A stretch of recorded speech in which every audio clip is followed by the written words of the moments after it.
At the family gathering, they labeled me broke. Then I revealed the property. Deed, the Warrington clan's monthly suppers were less about shared meals and more about flaunting wealth. Tonight, in a grand manor just outside Sonoma County, the air felt particularly insufferable. I settled into my usual spot by the hearth, quietly watching as my cousins vied for the spotlight with their boasts. "Just snagged a chalet in Aspen," Quentin drawled, twirling his glass of Merlot. "Right beside a tech mogul's estate." "Please," sniffed Penelope, flashing her luxury handbag with a dramatic flick. "We just sealed a deal on a chateau in Bordeaux with exclusive coastal access. You can't put a value on that kind of scenery." I hid my grin behind a sip of sparkling water. If only they knew. "Nina," Aunt Beatrice's voice sliced through the chatter. "You're awfully silent tonight." Quentin leaned forward, his fake concern oozing.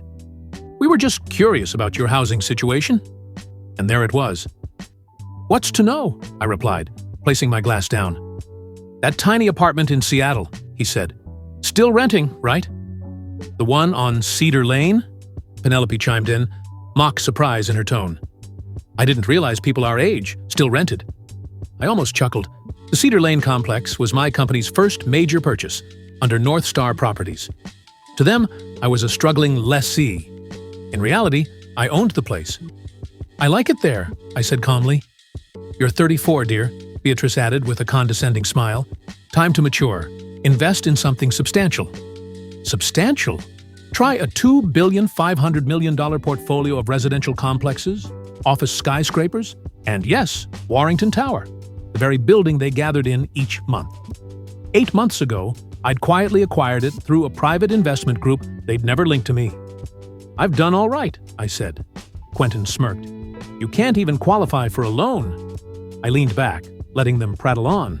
Soon, the lease renewals would land on their desks, and guess whose signature would be at the top? Father finally looked up from his bourbon. "Now, Quentin, not everyone has your keen business sense." Nina made her choices, Beatrice sighed, as if I'd let them down by not marrying a venture capitalist or launching a fashion vlog. They assumed I spent my days showing budget lofts to cash-strapped students, scraping by on meager commissions. They had no clue that Nina Voss, the family disappointment, was North Star Properties, the discreet firm amassing residential and commercial assets across the West Coast for over a decade. "Speaking of properties," Penelope cut in, her eyes gleaming, "have you heard about Cedar Lane? Some company bought the whole block. They're probably going to raise it," she added with feigned pity. "Guess your little place is history." I kept my face neutral. I was the buyer, and I had no plans to demolish anything. Cedar Lane was a treasure. Stone exteriors, classic architecture, and tenant protections for families who'd lived there for generations. I was overseeing a historically sensitive restoration. "News to me," I said. "Of course," Quentin sneered.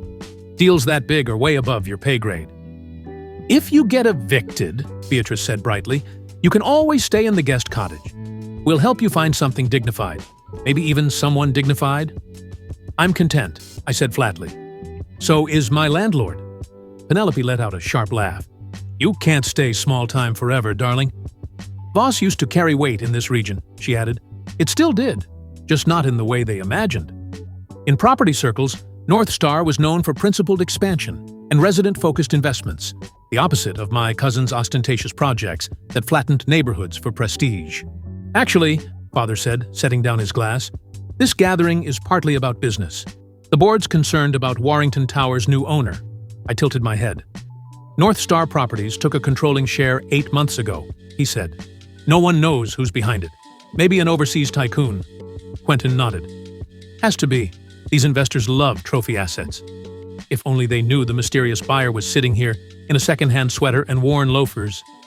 "And now," Father continued, "they're asking tough questions, especially about our bookkeeping.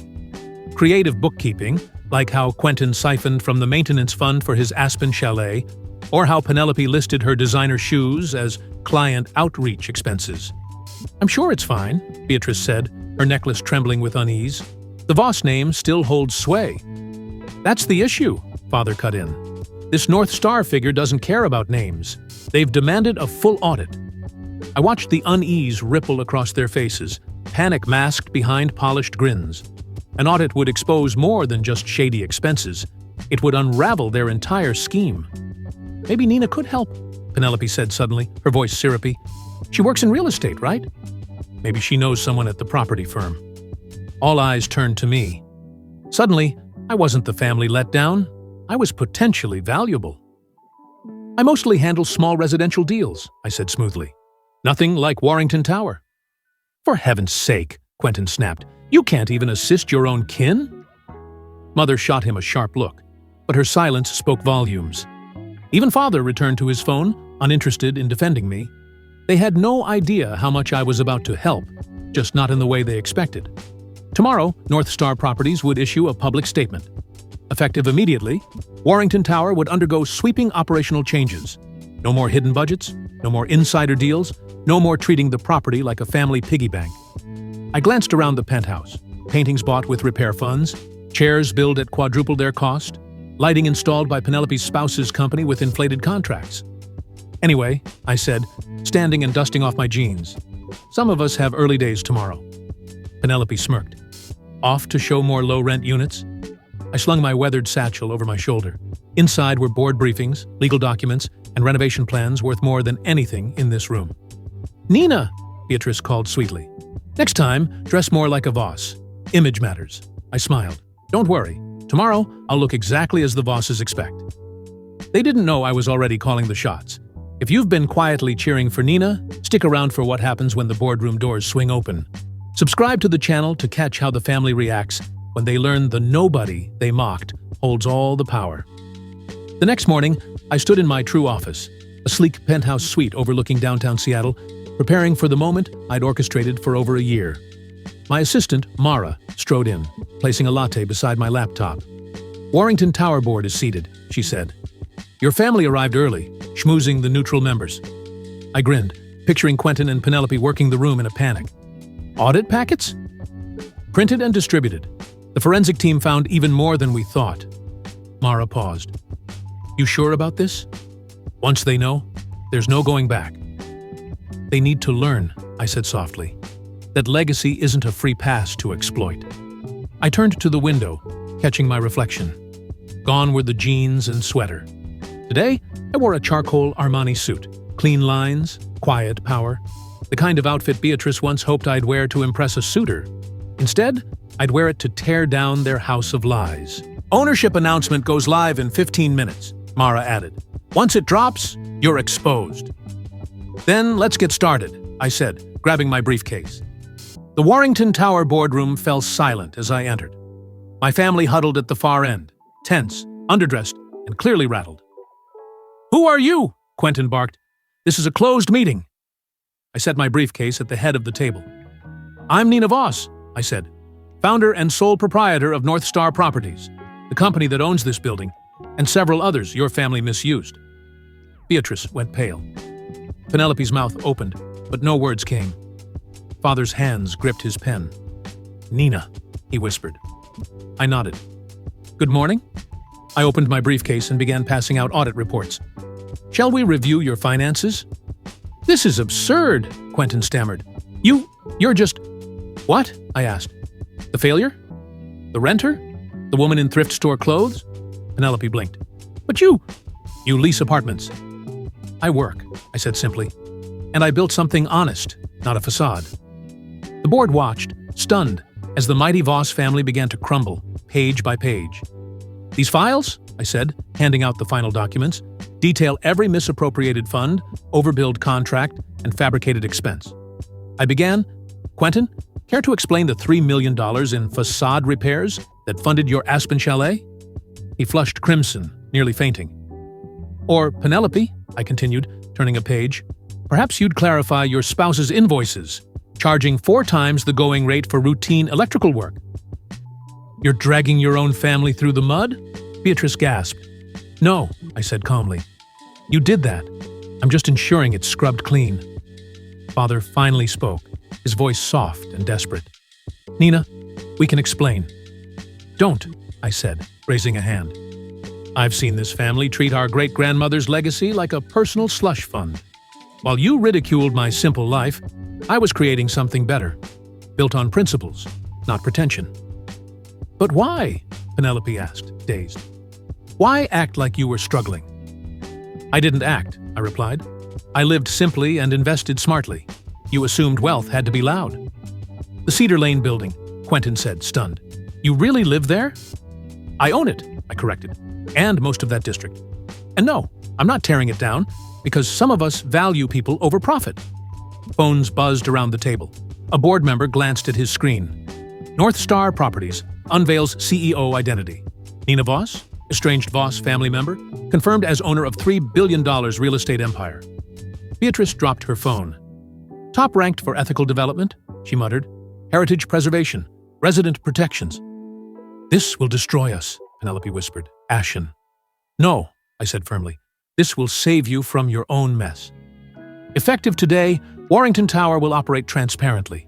No more backroom deals, no more padded contracts. And if we refuse? Quentin tried to sound defiant, but his voice shook. I smiled. Then these reports go to the authorities. The IRS would find them fascinating. Silence settled heavily. What do you want? Father asked at last. I want you to remember what the Voss name stood for, I said, meeting their eyes. Great-grandmother built communities, not just bank accounts. I stood, gathering my papers. You have a choice. Work with me to rebuild that legacy or find somewhere else to live. I hear there are nice rentals in Bellevue. As I reached the door, Father's voice stopped me. I misjudged you. Yes, I said quietly. You did? The fallout played out like a corporate saga. The press ate up the story of Seattle's secret heiress, who quietly built a property empire and shattered her family's delusions in one board meeting. Beatrice stepped down from 4 regional boards, too humiliated to show her face. Penelope's husband's company collapsed within a month of the audit's release. But not everything was harsh. Quentin, facing real accountability, enrolled in a community college real estate course. Penelope started volunteering at a housing nonprofit downtown. She later said it gave her more meaning than her art galas ever had. And Father? He asked to study the business, not as a patriarch taking charge, but as a learner. This time, he wanted to grasp what I'd created. 6 months later, I sat in my Cedar Lane apartment. Yes, I kept it, reviewing fresh quarterly reports. Warrington Tower was flourishing. Leases were steady, tenant happiness was up, and small shops on the ground floor were posting solid gains. A knock interrupted me. I opened the door to find Mother, dressed in slacks and no makeup. A startling shift. I got your invite, she said, holding up a flyer for a courtyard winter party. I nodded. It's not your usual crowd. No, she admitted, glancing at my modest space. But I'm starting to see that crowd isn't everything. She picked up a photo. Me, at 24, grinning at my real estate license ceremony. I never asked, she said. Why this path? Because I wanted to create something lasting, I replied. Not just buy it and show it off. And now, she murmured, you control more than we ever did. I do, I nodded. But control isn't the point. Purpose is. She looked at me earnestly. Will you show me? Come tonight, I said. Meet the families who've lived here for decades. Listen, that's where legacy starts. Later, I stood by my window, watching Seattle's lights glimmer. The city I'd quietly claimed. Warrington Tower shone in the distance, no longer a symbol of excess, but of renewal. Below, Cedar Lane hummed with quiet life, its stonework, vintage beams, and garden courtyards preserved with care. My phone pinged with new messages, partnership proposals, speaking requests, acquisition offers. North Star Properties was in demand, but I kept my schedule balanced, my life rooted. Success, to me, wasn't about outshining my past. It was about building something that endured, something that mattered. Sometimes, the person they dismiss becomes the one they learn from. And sometimes, the greatest victory doesn't shout. It lasts. A week later, at the Cedar Lane winter party, I stood by the garden fountain, watching my family adjust to a world they'd once ignored. Mother sat with Mrs. Rivera, a tenant of 42 years, listening intently. Quentin helped hang lights with Mr. Hensley, our Korean War veteran and longest resident. Penelope laughed with kids decorating gingerbread houses. Slowly, they were learning. Real wealth isn't in what you flaunt. It's in what you preserve, share, and uplift.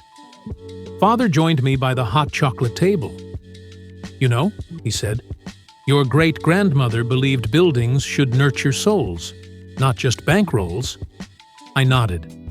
I found her old journals, notes about shielding tenants. We lost that. He looked at me, not as a wayward daughter, but as someone who'd picked up the flame he'd let fall. "You could have crushed us." "That was never the goal," I said, watching a young boy dance under the twinkle lights. "I wanted to build something that outlives me." And sometimes, the greatest triumph isn't proving them wrong. It's showing them a better way to be right. If you've ever been underestimated, overlooked, or written off, maybe you see a bit of yourself in me. I didn't aim to prove anyone wrong. I just wanted to create something unshakable, rooted in values, not vanity. If my story resonated, share your thoughts below. What would you have done in my place? What have you built quietly while others doubted you? Let's talk about the silent work, the late nights, the hard choices. Support this journey by subscribing to the channel. More stories of grit, redemption, and redefining success on your terms are coming. Because legacy isn't what you inherit. It's what you forge, and sometimes the best comeback isn't vengeance. It's becoming exactly who they said you couldn't be. So, subscribe, stay with me, and let's build something that endures.